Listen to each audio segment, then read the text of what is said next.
সবাই কেমন আছেন? আমি পৌশালী আবার একটা নতুন ব্লগে আপনাদের সকলকে ওয়েলকাম জানাই। আজকে এখন বেশ বাজে প্রায় 3:30, মানে রনের স্কুল থেকে আসার সময় হয়ে গেছে। তো আমি ভাবলাম আপনাদের সঙ্গে মানে ব্লগটা আজকে শুরু করছি এই সময় থেকে। তো কাল বাদ পরশু সরস্বতী পুজো, আমরা বিকেলে একটু বেরোবো, এখনও রন স্কুল থেকে ফেরেনি। তো এখন ভাবলাম যে আপনাদের সঙ্গে একটা জিনিস শেয়ার করি। আগের দিন যে ব্লগটা পোস্ট করেছি সেই ব্লগে আমি দেখিয়েছিলাম যে এইখানে যে লাল শাকের বীজগুলো সব পুঁতেছিলাম আর কি, সেই বসিয়েছিলাম। তো সেই জায়গাটা প্রায় 7 দিন মতো হয়ে গিয়েছিল, তো গাছ বেরোচ্ছিল না, কিছু বেরোচ্ছিল না। তারপরে মা যখন বলল যে পেপার চাপা দিয়ে দিবি, তো পেপার চাপা দিয়ে দিতে এই দেখুন 2 দিনের মধ্যে এই এত মাছ যেরকম বেরিয়েছিল থুকথুকে হয়ে, একেবারে মা বলেছিল যে জানিস প্রচুর বেরিয়ে গেছিল, একেবারে যেমন সেই ওই মটর, মুগ কলাই, তারপর ছোলা এইসব ভিজিয়ে রাখলে কল বেরিয়ে যায় প্রচুর, সেই রকম হয়ে। তো হঠাৎ আজকে যেহেতু ফ্রাইডে, দীপ বাড়িতে ছিল, ও আমার আসলে এসব কিছু দেখতেই মাঝে মাঝে মনে হয় যে যদি না বেরোয় তাহলে কি আমার মনটা খারাপ হয়ে যাবে, বা চিন্তা হবে যে বেরোচ্ছে না কেন। তো হঠাৎ খুলে দেখে বলছে যে দেখো সব গাছ বেরিয়ে গেছে। তো এটা আমার এখানে জানা ছিল না যে এরকম চাপা দিয়ে দিলে পেপার এত তাড়াতাড়ি বেরিয়ে যায়। আসলে বোধহয় গরমটা ভালো করে ভেতরে পাচ্ছিল না, সেই জন্য চাপা দিয়ে দিতে পেপার তাড়াতাড়ি করে বেরিয়ে গেছে। আর এর সঙ্গে না জানেন কয়েকটা কুমড়ো বীজও রন ফেলে দিয়েছে। তো দেখছি সেই কুমড়ো বীজেরও হালকা হালকা একদম ছোট্ট ছোট্ট সাদা সাদা মুখ বেরোচ্ছে।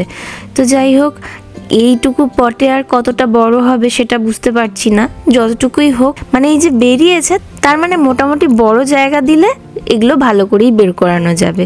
আর গরমটা পড়তে তো আর বেশি দেরি নেই, ওই 1-1.5 মাসের অপেক্ষা, তখন না হয় ভালো করে চাষ করা যাবে। তো যাই হোক, গতকাল তো আবার সন্ধেবেলা একটুখানি বেরিয়েছিলাম রন স্কুল থেকে ফেরার পরে। আর আজ হচ্ছে গিয়ে শনিবার, সকাল থেকে সেরমভাবে কোনো ব্লগ করিনি। বন্ধুর বাড়িতে যাওয়া আছে, রাত্রিবেলায় ওর বাড়িতে নেমন্তন্ন। তো তার আগে ভাবলাম যে যেহেতু কালকে সরস্বতী পুজো, তো সেজন্য আজকে থেকেই একটুখানি এই ফুল দিয়ে সাজিয়ে রেখে দিই বাড়িটা। কারণ সকালে উঠে না হলে ঘরের পুজোর একটু জোগাড়জাত আছে, তারপরে নিজেরা রেডি হয়ে বেরোনোও আছে, তো সেটা তখন আবার দেখবো তাড়াহুড়ো হবে, এমনিও হবে তাড়াহুড়ো আর অমনিও করে রাখলেও হবে। তো যাই হোক, এখন এই যে এই ফুলের যে মালার মতোগুলো এনেছিলাম, এগুলো জানেন তো দেশ থেকেই কিনে এনেছিলাম। তো ভাবলাম যে যখন দুর্গাপুজো কালী পুজোর সময় এইগুলো আর দিয়ে সাজানো হয়নি বাড়িটা, একেবারেই ভেবে রেখেছিলাম জানেন তো যে বছরের শুরুতে যে পুজো হবে সরস্বতী পুজো, সেই সময় থেকে সমস্ত এই ফুল টুলগুলো বার করে বাড়িটাকে সাজাবো। তবে এখন দেখছি যে এইটুকু এনেছি, আর একটু আনলে ভালো হতো। এই একটা ঘরে এরকমভাবে দেওয়া গেছে, আর এই ঠাকুরের জায়গাটাতে এরকমভাবে সাজানো গেছে।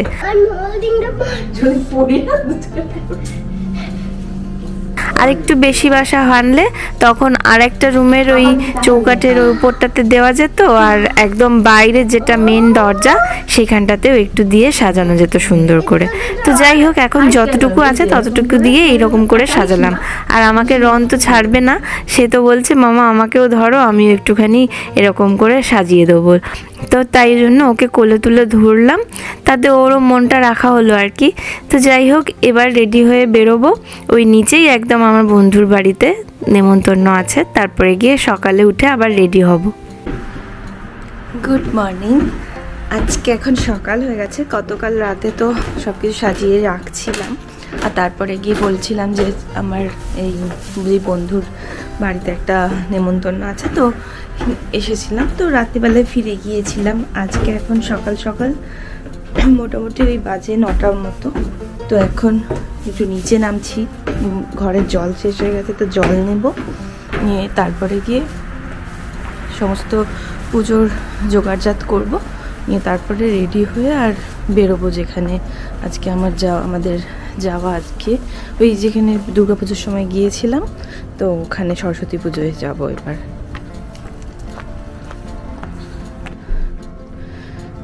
রাস্তাঘাট আজকে একেবারে ফাঁকা যেন মনে হচ্ছে, এমনিতেও ওয়েদারটা আজকে ভালো নয়, মেঘলা, বৃষ্টিও হবে বুঝি, কিন্তু রাস্তাটা একদম ফাঁকা। স্নো পড়ার আগে এরকম দেখতে হয়। আরও গাছের পাতাগুলো নেই তো, পুরো একেবারে এখন সব পাতা ঝরে গেছে। আর কদিন পর যেগুলো শুকনো এখনও লেগে আছে সেগুলোও সব ঝরে যাবে। যাই হোক, চলুন জল নিয়ে চলে এসেছি নিচে থেকে। এবার একটু ফল, মিষ্টি, ফুল সব সাজিয়ে গুছিয়ে নিই, তারপরে গিয়ে নিজেরা রেডি হব, নিয়ে ঘরে ঠাকুরকে একটু পুজো করে তারপরে বেরোবো। সকাল সকাল ওপরে নিচে উঠে হাঁপিয়ে গেছি মনে হচ্ছে। যাই হোক, রেডি করে নি সব। সেই উইকডেসে জানেন তো, বৃহস্পতি শুক্রবার করে না খবর পেয়েছিলাম যে বাজারে কুল এসেছে। তো কোন দোকানে কোন বাজারে এসেছে সেগুলোও সব জেনে নিয়েছিলাম, কিন্তু গতকাল যখন দীপকে পাঠিয়েছিলাম বাজারে তখন সমস্ত দোকান ঘুরেছে যেগুলো ইন্ডিয়ান গ্রসারি, যেটাতে মেনলি এসেছিল দেখেছে সেইটার মধ্যে থেকেই কুল সব আউট অফ স্টক হয়ে গেছে। মানে পুজোর সময় ওই বোধহয় যেখানে যেখানে সরস্বতী পুজো হচ্ছে সেই জায়গাতেই কুলগুলো সব লেগেছে, বা অনেকে হয়তো কিনে নিয়েছে কোনো কারণে, তো একটাও কুল পাইনি। মানে দুঃখের বিষয় এটা। তবে ভাবছি যে কতটুকু করে কুল নিয়ে এসেছিল যে কুল শেষ হয়ে গেল। সে বছর জানেন তো আরভিংয়ে মানে টেক্সাসে প্রচুর কুল ছিল, অনেক নারকেল কুল ছিল বড় বড়। তো যাই হোক, কি আর করবো, মাকে শেষে জিজ্ঞেস করলাম, মা কুল ছাড়া আর কি দেয় বলো ঠাকুরের পুজোয়, সরস্বতী ঠাকুরে? তো আখটা বললো মা, কিন্তু এবার এত লাস্টে জিজ্ঞেস করেছি মাকে যে এখন আর আখ কিনতে কি করে যাব, এখন তো এবার পুজোর সমস্ত কিছু রেডি করে ফেলেছি। তো কি আর করা যায়, এমনি আমার কাছে যে সমস্ত ফল কিনে এনেছি, সেদিন জানেন তো 3-4টে দোকানে শাঁখালু খুঁজছিলাম। মানে যখন দরকার তখন সেই জিনিসটা পাওয়া যায় না, এটা আমি খুব দেখেছি। আর যখন দরকার নয় তখন দেখতে পাই সেই জিনিসগুলো। যদিও যেখানে আমি শাঁখালু দেখেছিলাম সেই জায়গায় যাওয়া হয়নি, কারণ সমস্ত দোকানগুলোই একটু 15 মিনিট করে এদিক ওদিক, তো সেজন্য আর যাওয়া হয়নি। তো যাই হোক, এখন চলুন, সমস্ত কিছু রেডি করা হয়ে গেছে, আমরা নিজেরাও স্নান টান করে সবাই রেডি। এবার শুধু পুজো আর পুষ্পাঞ্জলিটা সেরে নিই।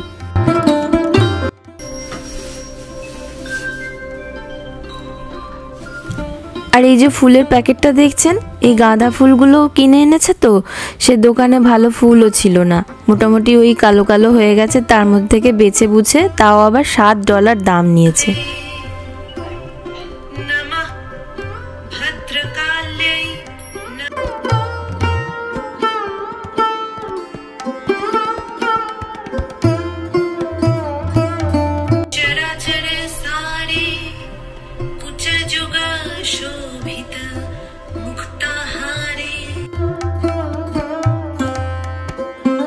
পুজোর দিনগুলোতে বাড়িতে থাকতে পারলে রন দেখেছি খুব এনজয় করে। আর সবসময় বলে জানেন তো যে পুজো মানে কিন্তু পাঞ্জাবি পরতে হবে। মানে ও ছোটোবেলা থেকে, যখন থেকে ছোট তখন থেকেই পুজোর সময় তো যে কোনো পুজো অনুষ্ঠান থাকলেই ওর জন্য পাঞ্জাবি আর কি আমরা ব্যবস্থা করতাম। তো সেই জন্য এখন যদি কোনো কারণে ওকে অন্য ড্রেস পরানো হয় তো তার সবার আগেই ওই প্রশ্নটা থাকে যে মামা পাঞ্জাবি পরলে না? আর পুজো মানেই হচ্ছে ছেলেদের পাঞ্জাবি আর মেয়েদের হচ্ছে গিয়ে শাড়ি, এই দুটো দেখেছি ও বেশ ভালো রকম মনে করে রাখে আর বলে। তো যাই হোক, এখানে একটু বাড়িতে তাড়াতাড়ি করছি, কিন্তু তাড়াতাড়ি করলেও সমস্ত কাজ গুছিয়ে গাছি না বেরোতে পারলে তাহলে আবার বাড়িতেও সমস্যা, কারণ এই রকম প্রদীপ জেলে, মোমবাতি জেলে, এরকম আগুন জ্বালিয়ে যাওয়া যাবে না। তো যাই হোক, এদিককার কাজ মোটামুটি হয়ে গেছে, এবার চলুন বেরিয়ে পড়ি তাড়াতাড়ি করে। তো এই জাস্ট বেরোলাম আমরা, 12:30 বাজে। ভেবেছিলাম আজকে যদি রনের একটা কম্পিটিশান আছে ওখানে, যেমন বসে আঁকো প্রতিযোগিতা হয়, তো সেটাতে যদি পার্টিসিপেট করতে পারে, কিন্তু অনেকটাই দেরি হয়ে গেছে, তো ওটা আর হবে না। যাই হোক, যাবো, গিয়ে পুজোর জায়গাটা বসা যাবে আর কি, দেখা যাবে। তো চলুন যাই এখন। যত বেলা বাড়ছে তত দেখছি সকালে সেই মুখ গোমড়া ওয়েদারটা না কেটে যাচ্ছে, আর বেশ ভালোই রোদ বেরিয়েছে। যদিও আজকে কিন্তু মোটামুটি গরম গরম, খুব ঠান্ডা নেই। এই জায়গাটায় পৌঁছে গেছি। এটা তো সেই পুজোর সময় এসেছিলাম, হয়তো চেনা চেনা লাগতে পারে। তো এটা হচ্ছে সেই বেঙ্গলি অ্যাসোসিয়েশনের পুজো যেখানে হয়েছিল, ওই অডিটোরিয়াম বা হল, এটা কি বোধহয় স্কুলও হতে পারে, আমি ঠিক জানি না। তো এখানেই হবে বা শুরু হয়ে গেছে সকাল থেকে। যাই হোক, চলুন ভেতরে যাই এখন। পুরো হল জুড়ে এত সকলে হলুদ রঙের জামা কাপড় পরে এসেছেন, কি যে অপূর্ব দেখতে লাগছে না। মনে হচ্ছে যে এক একটা হয় হলুদ রঙের গাঁদা ফুল হয় আর চন্দ্রমল্লিকা কিছু হলুদ হয় না, সেই রকমই লাগছে খানিকটা। ছোট বাচ্চাদেরকে কি সুন্দর কাউকে কাউকে ঘাগরা পরিয়েছে, কাউকে কাউকে এমনি শাড়ি, ছোট ছোট জামা, আর বাচ্চা ছেলেদের তো বলারই নেই, সকলকেই দেখছি প্রায় হলুদ পাঞ্জাবি, এত সুন্দর লাগছে। আর এই হচ্ছে কি এবছরের সরস্বতী প্রতিমা, কি অপূর্ব না, কি অপূর্ব না মায়ের মুখখানা, তেমনি সুন্দর সাজিয়েছে। আর পেছনের ব্যাকড্রপটাও খুব সুন্দর, খুব ব্রাইট।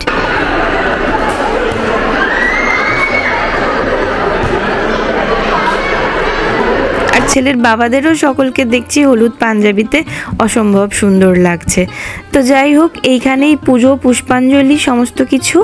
আর এখানকার পুষ্পাঞ্জলি তো জানেন, ওই রকম সেই ট্রেতে করে ফুল নিয়ে নিয়ে সকলে পুষ্পাঞ্জলি দেয়, নিয়ে তারপরে গিয়ে ট্রেতেই আবার ঠাকুরের পায়ে না ছুঁড়ে ট্রের মধ্যেই আবার সেই ফুলটা রেখে দিতে হয়। তো যাই হোক, এখানে সমস্ত কিছু হয়ে গেছে। আর ওই দিকে সাইডে একটা টেবিলের মধ্যে প্রসাদ বিতরণ হচ্ছে। এসে মোটামুটি ঝড়ের গতিতে সমস্ত কিছু করে আর প্রসাদ খেয়ে এবার যাই। রনের যদি বসে আঁকো প্রতিযোগিতাটা শুনলাম এখনো হচ্ছে, ওখানে যদি ওকে অ্যালাউ করে তাহলে ওকে একটুখানি আঁকতে বসিয়ে দেব।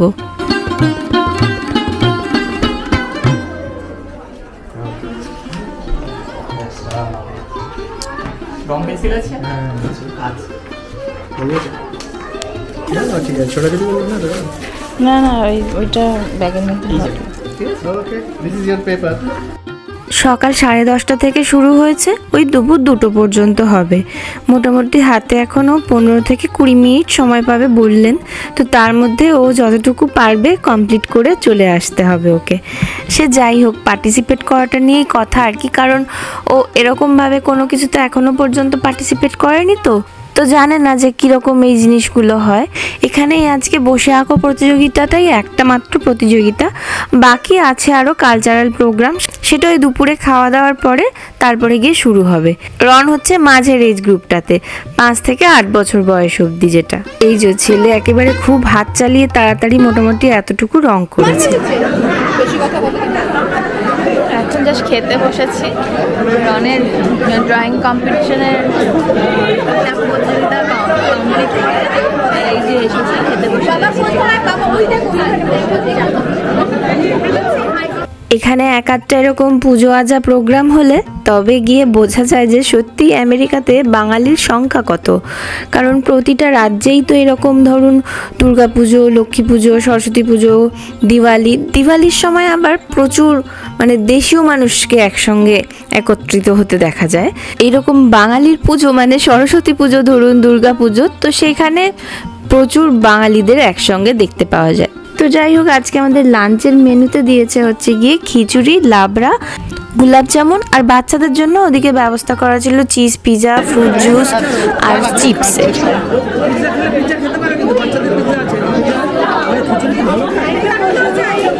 খেতেই যায় না।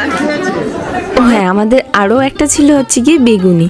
তো যাই হোক, খাওয়া দাওয়া সেরে নিয়েছি। যেই খিচুড়ির বদলে পিজা দিচ্ছে বাচ্চাদের শুনেছে, রন আর কি বসে খিচুড়ি খেতে, সে এমনিতেই খিচুড়ি পছন্দ করে না, আবার পিজা নিয়ে খেলো। আর এই দেখুন, প্রতিটা পুজো মণ্ডপের বাইরে মোটামুটি এইরকম স্টল কেউ না কেউ দিয়েই থাকেন। তো সেখান থেকে যার যেরকম দরকার সে কিনতে পারে। খুব সুন্দর সুন্দর কালেকশানস থাকে, শাড়ি, ব্লাউজ, পাঞ্জাবি, নানা রকম গয়না গাটির একেবারে পসরা নিয়ে বসেন। আজকে তো এখানে দেখছি 2-3টে এরকম স্টল আছে। যাই হোক, চলুন এবার কালচারাল প্রোগ্রামটা শুরু হবে, ওইদিকে যাই। এই যে এইখানেই হবে আজকের অনুষ্ঠান। আর সকালে ঢোকার সময় বললাম না যে স্কুল নাকি ভুলে গেছি, তবে এটা একটা স্কুল, মিডিল স্কুল। আপনাদের স্বাগত জানাই। বসন্ত পঞ্চমীর পুণ্যতিথিতে আমরা এখন শুরু করতে চলেছি আমাদের আজকের অনুষ্ঠান দেবী সরস্বতীকে আবাহন করে।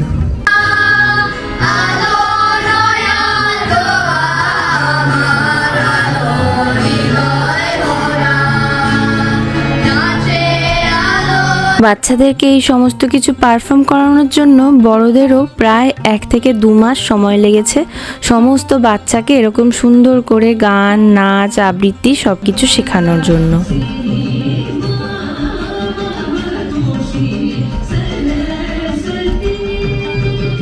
এইরকম অনুষ্ঠানগুলোতে আসলে তবেই রনকে দেখেছি বোঝানো যায় যে তবেই রনকে খুব ভালোভাবে একদম চাক্ষুষ করে ভারতের সংস্কৃতির সঙ্গে পরিচিত করানো যায়।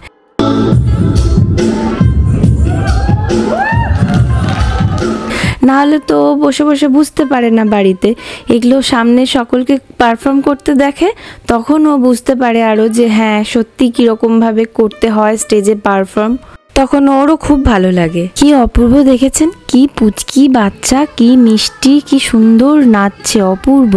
পুরো ডান্সটার সঙ্গে যে গানটা আছে সেটা দিতে পারতাম, কিন্তু জানি তো যে কপিরাইট খাবো, সেই জন্যই আর দিতে পারলাম না। এবার হচ্ছে গিয়ে একটু বড়দের পারফরমেন্স।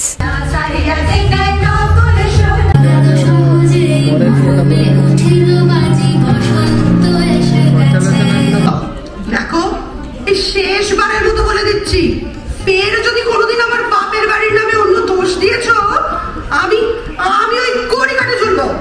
ভগবান কি আমার দিকে মুখ তুলে চাইবেন? কি বললে? সে সৌভাগ্য কি আমার হবে? বেশ অনেকক্ষণ প্রোগ্রামটা হচ্ছে, তো মাঝখানে একবার এখানে চা দেওয়ার জন্য অ্যানাউন্স করে গেছে। বাইরে চায়ের ব্যবস্থা রাখা হয়েছে, চা আর বিস্কুট। সেটা অল্প খেয়ে এসে আবার বসে পড়েছি অনুষ্ঠান দেখতে।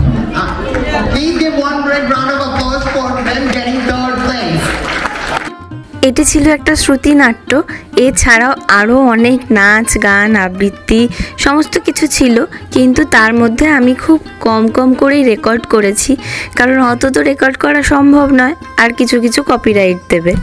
আর বাচ্চাদেরকে জানেন তো উৎসাহিত করার জন্য এবারের যে সঞ্চালনা হচ্ছে, যারা করছে, ওই যে সামনে লাল পাঞ্জাবি আর ধুতি পরে যে দাঁড়িয়ে আছে, ও হচ্ছে খুবই ছোট, ক্লাস 8 বা 9 এরকম পড়ে। বাচ্চাদেরকে একটু শেখানোও হবে, আর তার সঙ্গে সঙ্গে ওরা ইন্ডিয়ান কালচারের সঙ্গেও পরিচিত হবে আর উৎসাহও পাবে। তো সেই জন্য বাচ্চাদেরকে দিয়েই এবার সমস্তটা এই কালচারাল প্রোগ্রামের ব্যবস্থা করে করানো হয়েছে। আর লাস্টে হচ্ছে গিয়ে পুরস্কার বিতরণ, সেটাও হচ্ছে গিয়ে বাচ্চাদের সমস্ত যারা পার্টিসিপেট করেছে সমস্ত কিছুতে, নাচ গান আবৃত্তি আঁকা, সেখানে পরবর্তীতে যাতে তাদের উৎসাহ থাকে তাই জন্য সকলকেই মেডেল দেওয়া হচ্ছে।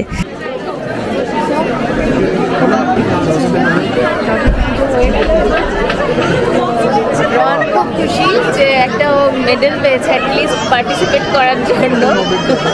আমি সকালে বলতে আসছিলাম যে কি জানি হয়তো প্রোগ্রামটা হয়ে যাবে, মানে কম্পিটিশানটা, বাট ওনাদের অনেকক্ষণের টাইম ছিল, তার মধ্যে আর কি যে যখন থেকে শুরু করবে, তো যাক ওটা করা গেছে। এখন তো চলে এসেছি, লাইনে দাঁড়িয়েছি।